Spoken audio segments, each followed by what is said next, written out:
890 TPS penambahannya ya. 890 TPS saja ini sudah memerlukan biaya 12 miliar. Pukul 7 sampai dengan pukul 13.00.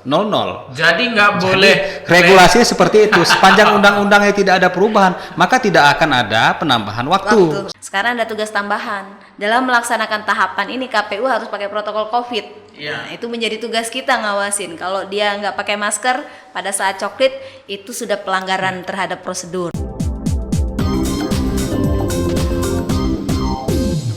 Terima kasih kedua narasumber saya yang sudah hadir hari ini di studio Kupas Podcast. Pertama itu Ketua KPU Provinsi Lampung, Pak Erwan Bustami SHMH. Ya.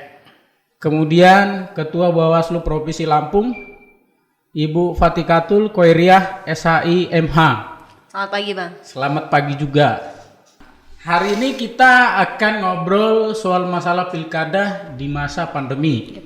Nah, seperti kita tahu hari ini kan masih pandemi COVID-19. Hari ini kita memasuki masa new normal gitu. Nah, kemudian pilkada ini tentu persoalannya juga di masa pandemi ini kompleks ya. Tidak hanya mengenai mungkin kualitas DPT-nya, kesehatan gitu ya. Dan isu-isu yang lain juga terkait persiapan di masa pandemi termasuk soal anggaran. Nah, hari ini kita akan coba diskusi supaya memang masyarakat kita di Provinsi Lampung yakin bahwasanya tahun ini kita melakukan pilkada di 8 kabupaten kota betul-betul memang aman. Sehingga kualitas pilkada kita berjalan dengan baik. Saya akan mulai dulu dari Pak Ketua KPU. Yang lagi rame kemarin-kemarin itu kan pertama soal anggaran penyelenggaraan pilkada. Nah, hampir kemarin itu muncul wacana ada kemungkinan pilkada akan ditunda lagi karena beberapa daerah belum siap gitu mengenai soal anggaran pilkadanya. Kita mulai dari Ketua KPU Provinsi Lampung dulu, Bang Erwan Bustami. Soal masalah anggaran seperti apa Pak Ketua? Jadi memang pelaksanaan pemilihan kepala daerah lanjutan ini dikarenakan harus melaksanakan protokol kesehatan. Langkah pertama itu pengurangan pemilih di setiap TPS yang sebelumnya 800 menjadi 500. Dampak dari pengurangan pemilih tentunya akan ada penambahan TPS. Ada 2.600 lebih di Provinsi Lampung penambahan TPS, dan implikasi dari penambahan TPS ini tentunya berdampak pada pembengkakan anggaran. Nah, selain itu juga pemenuhan APD yang harus dimiliki oleh seluruh perangkat penyelenggara ini juga menambah pembengkakan anggaran. Nah, sampai hari ini hasil asistensi kita, monitoring dan laporan di 8 kabupaten kota, alhamdulillah kita sudah melakukan adendum NPHD ya di 8 kabupaten kota, 250 miliar lebih anggaran APBD yang akan diberikan kepada 8 KPU kabupaten kota, minus KPU Lampung Tengah karena 8,8 miliar ini akan ditambahkan pada saat setelah pengesahan APBD perubahan. Nah, transfer pemerintah ke KPU, laporan terbaru sampai dengan pagi ini sudah 4 kabupaten yang mencapai 100% ya. Berada di Kota Metro, Lampung Selatan, Lampung Tengah dan Kabupaten Pesisir Barat. Lalu di Kabupaten Lampung Selatan ya 100%, Lampung Tengah itu 90%, Pesawaran 93%, Kabupaten Waikanan 60%, dan di Kota Bandar Lampung 41%. Ini kondisi anggaran. Nah, selain anggaran dari APBD, di 8 kabupaten kota pada saat revisi kedua di APBN juga mendapatkan anggaran sebanyak 32 miliar lebih, dan tetapi anggaran ini akan ada revisi ketiga jika tidak ada serapan maksimal dari 8 kabupaten kota. Jadi kita tetap optimis bahwa anggaran pilkada di 8 kabupaten kita bisa dipenuhi oleh pemerintah daerah seperti itu. Ada ininya Pak Ketua, ada deadline waktunya soal anggaran itu. Kalau tidak salah kemarin kan dari pusat juga udah melakukan supervisi gitu ya kan? Sampai waktu tanggal sekian itu harus dipenuhi gitu. Kalau di Permendagri jelaskan ya, Permendagri 54, revisi Permendagri 41 bahwa anggaran ini kan diberikan 100%-nya 5 bulan sebelum pemungutan penghitungan suara, berarti pada tanggal 9 Juli. Tetapi 9 Juli ya, harusnya. tetapi ada kebijakan memang dari pimpinan, anggaran ini diharapkan agar bisa direalisasikan 100% sampai dengan pada bulan Agustus, seperti itu. Dan Jadi masih ada kelonggaran ya? ya, jadi Kementerian Dalam Negeri juga selalu melakukan asistensi ya, pendampingan. Bahkan terakhir di Kota Bandar Lampung itu Dirjen Oda Kemendagri langsung memfasilitasi langsung antara pemerintah daerah dan pemerintah kota dan KPU Kota Bandar Lampung. Oke. Tapi yakin terpenuhi 100% ya? Ya, kalau kita sih optimis ya, karena Oke. pemerintah daerah kan berkomitmen akan merealisasikan 100% dari NPHD. Tapi karena memang kondisi fiskal keuangan daerah, ya, ini menjadi maklum juga karena kita perhatikan pemerintah daerah ini kan banyak menunggu dana alokasi umum dari pusat. Ya sama seperti Bandar Lampung kan sampai sekarang masih 41% 41%, karena gitu. masih menunggu transfer dari pusat. Iya, Dan akan kemudian direalisasikan ketika transfer dari pusat itu sampai ke daerah seperti itu, gitu ya. Totalnya berapa semua, Pak Ketua, anggaran untuk kita menyelenggarakan pilkada ini, 8 kabupaten kota? Kalau di NPHD di daerahnya 250 miliaran. Oke. Ya, itu nanti akan ditambahkan karena belum kita masukkan ke laporan karena akan diberikan pada saat pasca pengesahan APBD perubahan itu ditambah di Lampung Tengah 8,8 Jadi miliar. berapa totalnya semua? 200, saya lihat data dulu. Iya. Karena ini penting. Nanti orang kan melihat outputnya dari belanja sekian dapatnya apa, kan seperti itu. Ya, dan anggaran ini kan di perencanaan ya, belum tentu juga, perlu saya klarifikasi, belum tentu juga Habis anggaran terserap. ini kan terserap 100%. Ya, oke. Pasti ada efisiensinya di sana, Ya. di semua pembelanjaan di setiap tahapan. Tapi sudah masuk di rencana kerja seperti itu Iya. ya. Jadi ada 250 miliar ya, Oke.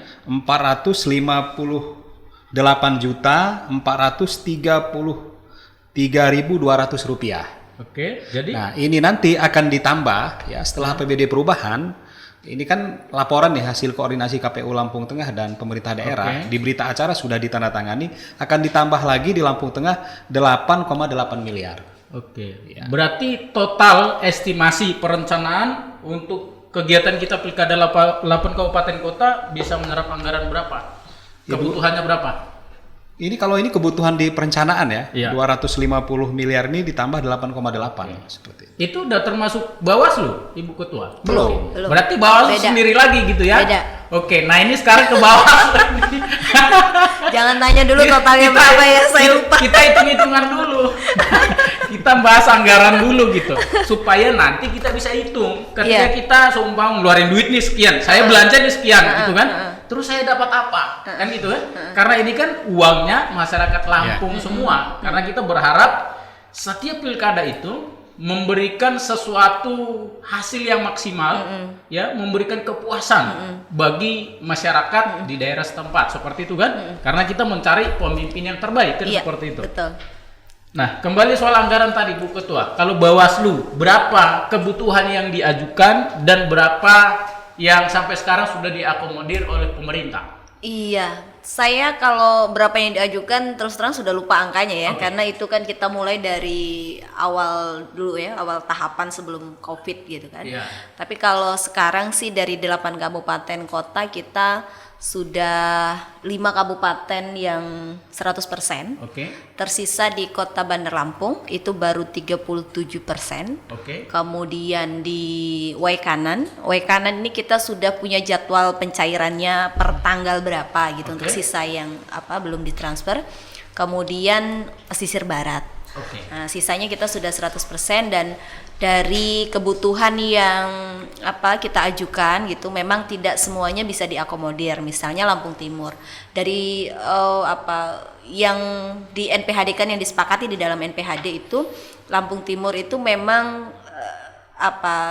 lebih minim dibanding dengan kabupaten kota yang lain. Oke. Misalnya teman-teman bawa Panwascam itu kita tidak disediakan anggaran untuk sewa kantor gitu ya, tapi mereka disiapkan di kantor kecamatan gitu kan. Sementara di kabupaten kota lain kita bisa dapatkan, karena tentu kalau pengawas kecamatan ini kan punya kewenangan menerima laporan, menangani laporan, ya kan. Kalau di kantor kecamatan kita hanya diberikan ruangan 3x4 kan tentu itu sangat terbatas ya bagi pengawas pemilu. Nah, tetapi itu tidak mengganggu tahapan. Jadi kami tetap kemudian melakukan langkah strategis lain gitu. Teman-teman ada yang ya udah ada rumah yang punya rumah digunakan gitu untuk sekretariat Panwascam. Kemudian kita juga meminimalisir kegiatan-kegiatan dalam bentuk tatap muka gitu. Nah, jadi sementara ini sih kami dari sisi anggaran masih aman. Hanya 3 kabupaten itu yang masih butuh perhatian. Mungkin tapi kalau totalnya berapa saya lupa ini. Supaya kita ada bayang-bayang gitu.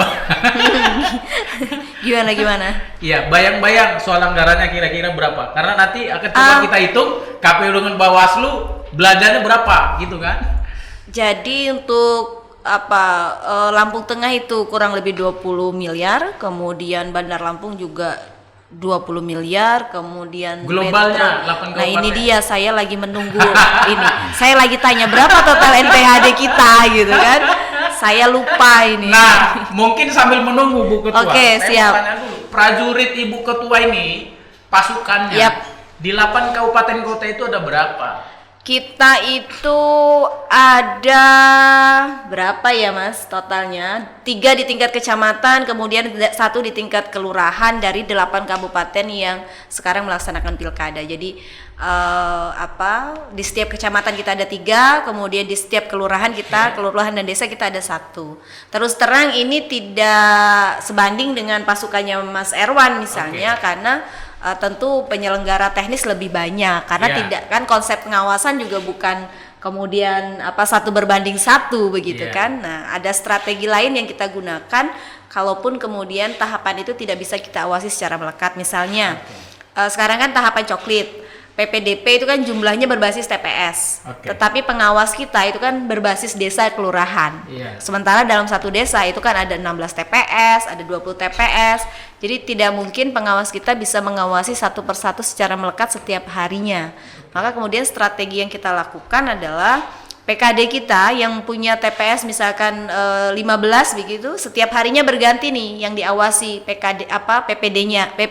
PPDP-nya. Kemudian nanti kita juga akan melakukan uji petik gitu ya, uji petik terhadap kerja-kerja yang sudah dilakukan oleh jajarannya Mas Erwan. Misalnya PPDP di Kecamatan Raja Basa. Kita akan uji petik di beberapa titik, benar nggak nih PPDP-nya coklitnya dari rumah ke rumah gitu. Apakah sesuai prosedur atau tidak, menggunakan APD atau tidak dalam melakukan tahapan misalnya. Itu yang sampai nanti protes kita kayak kemarin yang Caden kemarin gitu ya. Iya, betul. Iya. Kayaknya verifikasi faktual ini nggak jalan maksimal katanya gitu kan. Nah, tapi kita pengen tahu dulu Bu Ketua. Gimana? Tadi jumlah prajuritnya, anggotanya ada berapa? Di 8 kabupaten kota. Sebentar. Saya tidak bisa menghitung total dalam waktu ini karena jumlah desa di setiap kecamatan itu kan berbeda ya. Oke, sambil nunggu. Dilewatkan lah ya soal data. Ini Pak Ketua dulu, Pak Ketua KPU. Anggotanya berapa ini? Jadi penyelenggara kita yang sampai hari ini yang sudah kita rekrutmen di tingkat kecamatan itu sebanyak 650 655 di tingkat kecamatan PPK kita. Di 8 kabupaten kota ya? Ya. Ya. Lalu di tingkat PPS itu sebanyak 4.416 personil ya. Lalu PPDP kita sesuai dengan jumlah TPS kita sebanyak 10.675 personil. 10.675 personil. Ini nanti juga ini kan PPK plus sekretariat juga. Ini sekretariat belum kita hitung.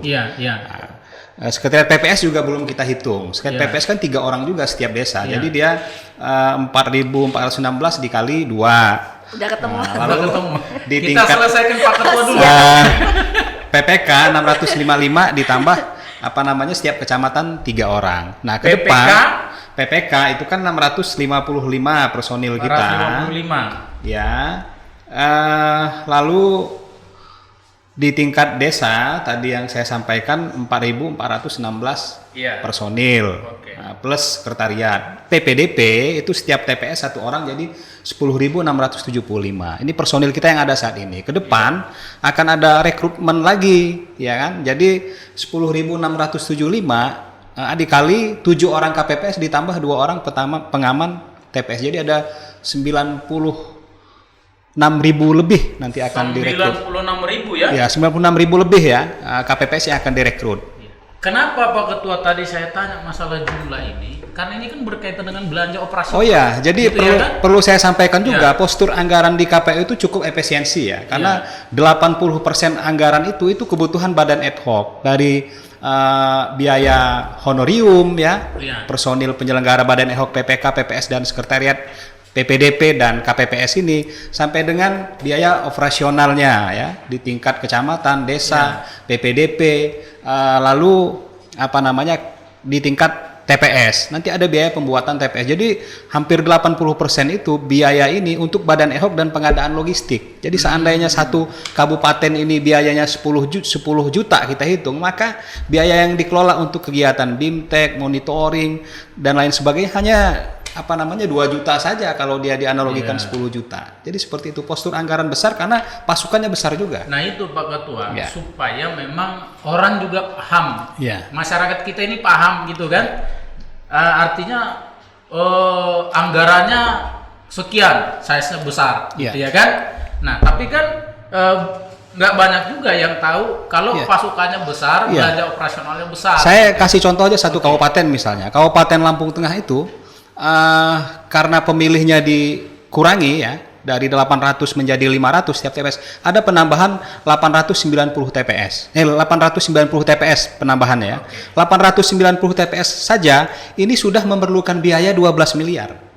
Bayangkan saja itu, Bang. Dengan penambahan jumlah TPS 890 TPS, biaya kebutuhan mereka ini ada 12 miliar. Kenapa? Di setiap TPS ini kan ada personil yang perlu dibayar 9 orang, ada biaya pembuatan TPS, ada logistiknya juga. Setiap TPS kan logistiknya bertambah, bilik bertambah, kotak bertambah, semua kelengkapan di TPS bertambah. Apalagi sekarang ada COVID-19, setiap TPS akan disiapkan sanitizer, setiap TPS akan disiapkan Tormorgan, setiap TPS akan disiapkan kotak pembuangan sampah, setiap TPS akan disediakan cuci tangan, dibelikan disinfektan untuk dilakukan penyemprotan, diberikan sarung tangan kepada pemilih. Nah, seluruh penyelenggara menggunakan APD lengkap. Jadi begitulah kondisi keuangan karena dampak COVID-19 ini juga membutuhkan biaya yang tinggi. Nah, kalau keseluruhan global TPS kita berapa di 8 kabupaten kota? 10.675 TPS. 10.675 TPS. 10.675 ini ya?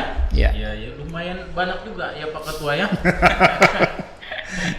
Nah, ini berarti kan kaitan sama pengawasan ini, Bu Ketua. Nah, tadi kita tanya dulu personilnya. Nah, gimana Bu Ketua? Silakan. Saya anggaran dulu tadi kan. Ini kalau kita ikut fit and proper test saya udah nggak lulus ini. Saya baru ini wawancara ditanya soal jumlah anggaran ini. Makanya kita harus buka contekan dulu. Nah itu kenapa Ibu Ketua supaya orang tidak berprasangka seolah-olah ini kan Bawaslu besar sekali anggarannya gitu ya kan, penyerapannya kemana saja. Sehingga perlu dikasih tahu sehingga mereka tahu, oh iya ternyata orangnya banyak, penyerapan untuk operasional saja mereka sudah bisa punya kalkulasi gitu Bu Ketua. Jadi total keseluruhan anggaran kita di 8 kabupaten kota itu ada 109 miliar 055 berapa ini ya? 512 juta. Sekitar 109 M ya? Ya, 109 M itu kurang lebih untuk 8 kabupaten kota. Ini juga berapa puluh persennya itu untuk honor ad hoc aja karena kita kan tidak ada pengadaan.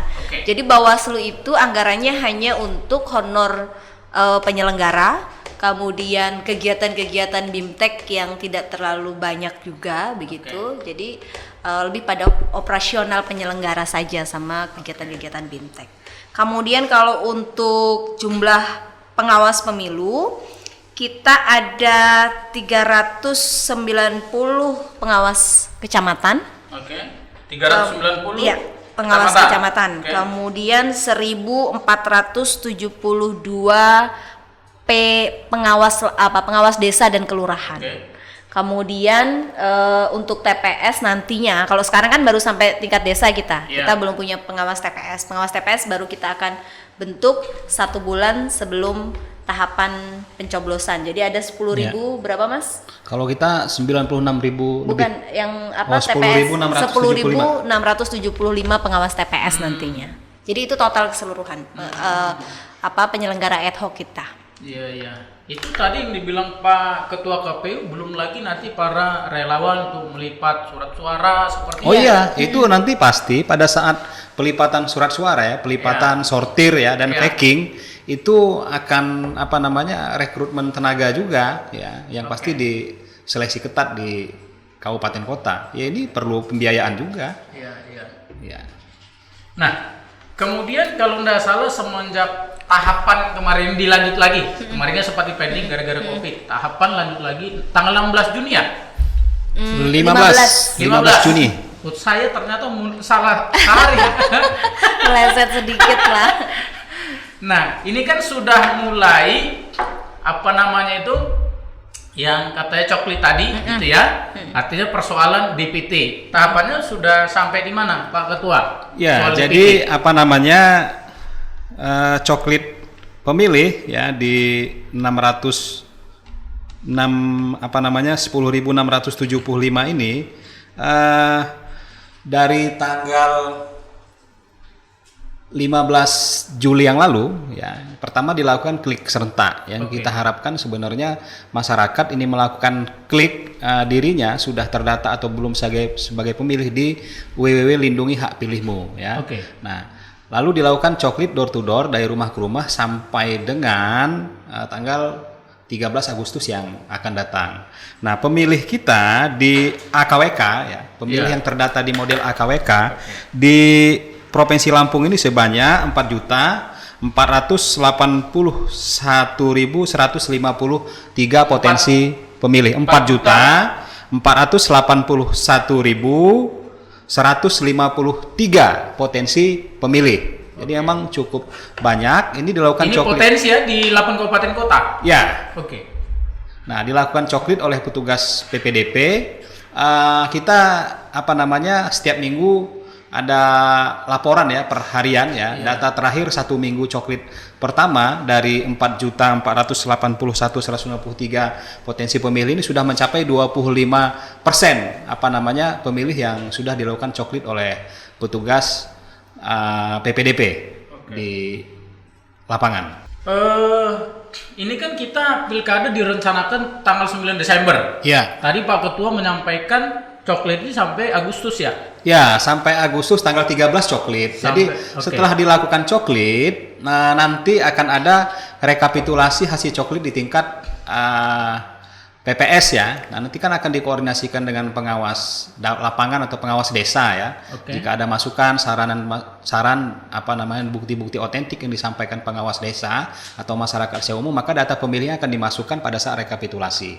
Nah, setelah rekapitulasi di tingkat desa, maka nanti akan ada rekapitulasi di tingkat kecamatan. Nah, setelah itu ke tingkat kabupaten diumumkan menjadi daftar pemilih sementara. Nah, daftar pemilih sementara ini akan dilakukan uji publik, disosialisasikan kepada masyarakat. DPS itu diumumkan kapan? Pada bulan September. Ya. Kemudian finalisasi DPT diumumkan di Desember. September. Jadi DPT, finalisasi akhir September itu DPT, daftar pemilih tetap. Nah, kalau ada seumpama para pemilih pemula, dia usia 17 tahun toh, ya Bu Ketua.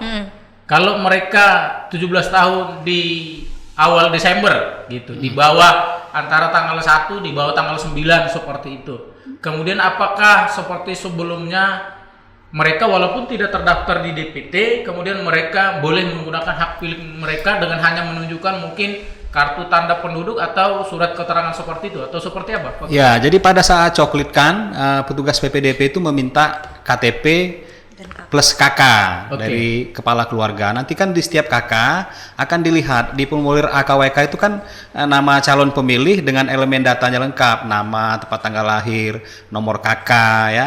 Nah, elemen datanya dicocokkan dengan KK. Ketika ada pemilih yang nanti diperkirakan usianya ini sudah masuk 17 tahun, tanggal 9 Desember, maka dia otomatis akan dimasukkan formulir AAKWK namanya. Jadi yang belum masuk AKWK itu dimasukkan ke AAKWK namanya. Di AAKWK nanti akan digabungkan menjadi pemilih. Nah, seandainya pada hari H ternyata masih juga ada pemilih yang usianya 17 tahun tidak masuk ke daftar pemilih tetap, maka dia tetap bisa menggunakan hak pilihnya dengan membawa KTP.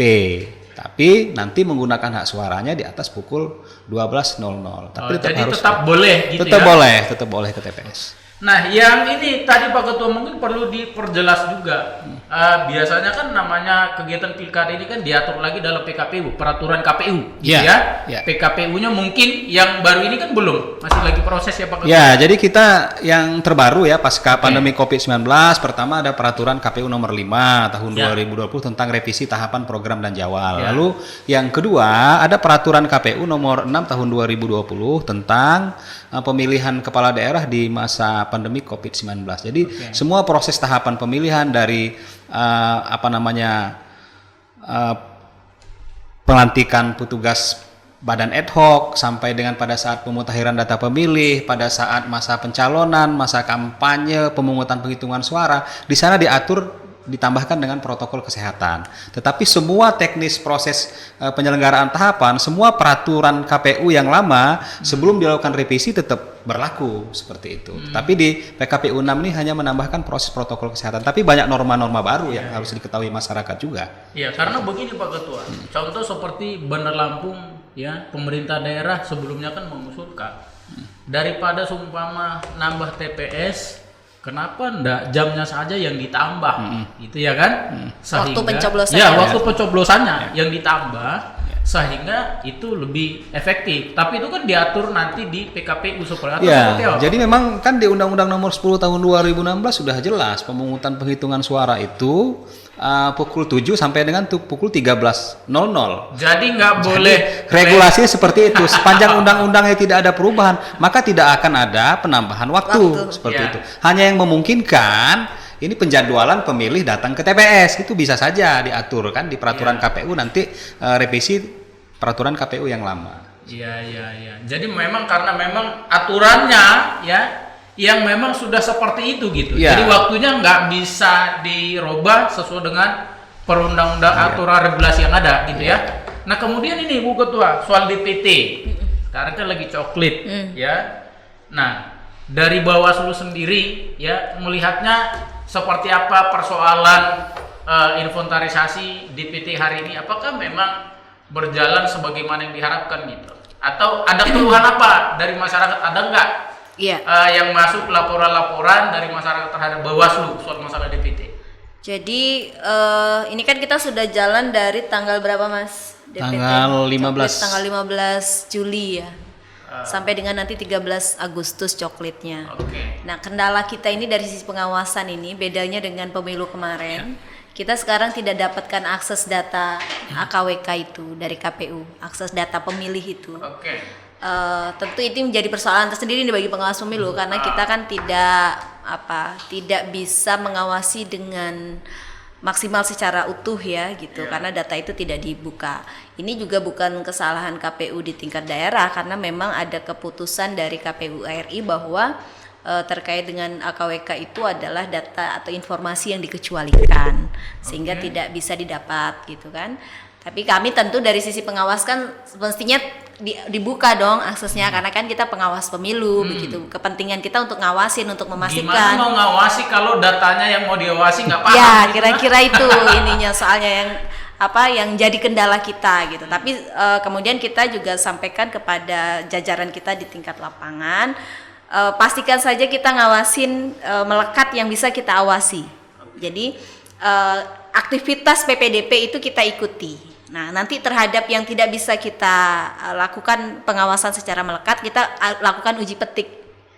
Melihat apakah betul-betul PPDP ini coklat atau tidak. Nah, kemudian yang Kedua, dari proses tahapan yang sudah berjalan ini kita sudah ada identifikasi beberapa persoalan yang ada di lapangan. Misalnya kita masih menemukan ada PPDP yang coklit itu nggak pakai masker, gitu ya. Dan itu kita diingatkan secara langsung begitu. Kita berikan saran perbaikan karena sekarang ini pengawas pemilu ada tugas tambahan, Bang. Kalau dulu kan kita hanya memastikan tahapan ini dilaksanakan dengan benar oleh KPU, gitu kan. Sekarang ada tugas tambahan. Dalam melaksanakan tahapan ini KPU harus pakai protokol COVID. Nah, itu menjadi tugas kita ngawasin. Kalau dia nggak pakai masker pada saat coklit, itu sudah pelanggaran terhadap prosedur. Nah, itu kita temukan. Kemudian yang kedua, kita juga menemukan ada PPDP yang nggak coklit nih. Maksudnya coklitnya dari rumah, tidak datang dari rumah ke rumah gitu. Itu di awal, maka kemudian kita sampaikan kan ini terjadi di Lampung Selatan. Kita kemudian berikan saran perbaikan dan kemudian selanjutnya dilakukan coklit dari rumah ke rumah. Karena mungkin kan bisa begini juga Ibu Ketua. Karena di masa Covid ini kan orang yang mau ditemui juga dia takut juga ketemu sama orang. Betul. Petugas, ada juga anggotanya Bu Ketua juga mungkin dia takut juga ketemu sama orang. Jadi kita juga mendapati itu yang begitu. Jadi ada masyarakat juga yang khawatir gitu kan. Termasuk cerita-cerita pada saat verifikasi faktual calon perseorangan kemarin misalnya. Ada masyarakat yang takut ini ada apa rame-rame datang gitu kan yang karena petugas verifikasi kemudian ada pengawas pemilu gitu terus atau ada mau mendata bantuan gitu ya ada juga cerita-cerita begitu, tapi itu bagian dari pernak-pernik inilah ya dinamika di lapangan. Nah terus gimana menyelesaikan masalah seperti itu? Ya kita terhadap persoalan-persoalan itu kita langsung berikan saran perbaikan ya kepada jajarannya Mas Erwan. Jadi kita sampaikan teman-teman pengawas pemilu gitu ketika menemukan kan ini kita kasih ilmu dulu nih mereka pengawas kita kan. Ini coklit itu tahapannya ABCD. Kalau dari A langsung ke C itu nggak pas, itu nggak benar. Jadi harus ada yang dilakukan apa? Kasih saran perbaikan, berikan surat himbauan kepada PPK. Kalau kan Panwascam ya kita di tingkat bawah nyampaikan, kemudian jajarannya ditertibkan kembali seperti yang kita dapatkan ada PPDP karena dia merasa tahu nih di wilayahnya ini penduduknya siapa saja gitu kan, kenal dengan orang-orang yang di situ. Jadi dicoklit dari rumah begitu. Nah itu kemudian kita ingatkan bahwa coklit itu harus dilakukan dari rumah ke rumah. Nah mungkin kan begini Pak Ketua dengan Ibu Ketua ini gitu ya. Iya.